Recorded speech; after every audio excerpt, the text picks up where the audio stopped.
This is Wayne with Tri-County Locksmith Service, and today we're going to be putting some electronic access on this door right here. We want to point out a couple of problems and a couple of things that you're going to need to know when you walk up to a door like this out in the field. This is going to be a very common practice. A lot of times your customer is going to try and put their own electronic access in, and they're going to try and do it as inexpensive as possible, like this Schlage touchpad standalone access. While this provides great access for your home or residential application, it's not so great for commercial application. We also have extra laws in place when we have commercial application, such as this exit sign. Okay, so when we have a door set up like this and the exit sign mounted there, that's going to mean we need to have one form of egress to get out. So if the deadbolt is locked and I push on this lever here, that's not one form of egress, it's two. I've got to do two separate things. It's not ADA compliant. You need to check with your own local state and local laws on what you need to do.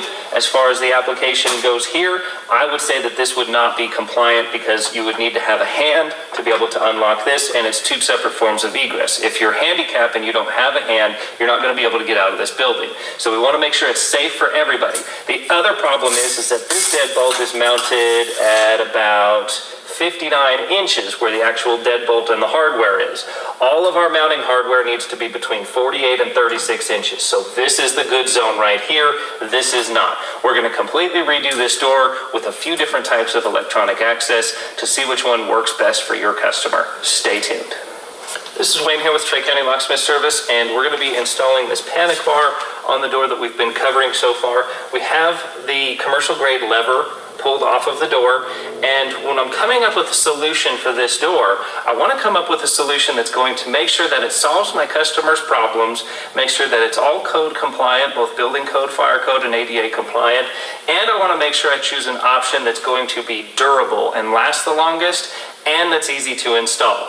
This system here, this is a Dexter panic bar. This is from their value series. It's going to bolt right up using the existing holes, and it's going to bolt right up to our exit pull trim. This pull trim is going to cover the hole on the outside completely. It's also going to be the most efficient and durable option. There's literally no moving parts on the outside to break. So if you have a door in a shop location like this, you've got carts, people coming in and out, crashing into the door, pulling on the door, forklifts, all kinds of stuff going on all around this area, and it's going to beat this door to death. So that's why this is going to be a rock solid system that's going to work great. It's going to be safe, it's going to be easy to use, it's going to be functional, it's going to look good, and we'll be able to mount that service mount strike right here, and all these systems will function together perfectly. So for some applications that do need to have a lever trim on the outside, this would be a good option. This is from Falcon. You can see it's just got two through bolts here, and it's got this tail piece and the keys on this side. It's got a nice big cover plate, so it'll cover a lot of scar area around there.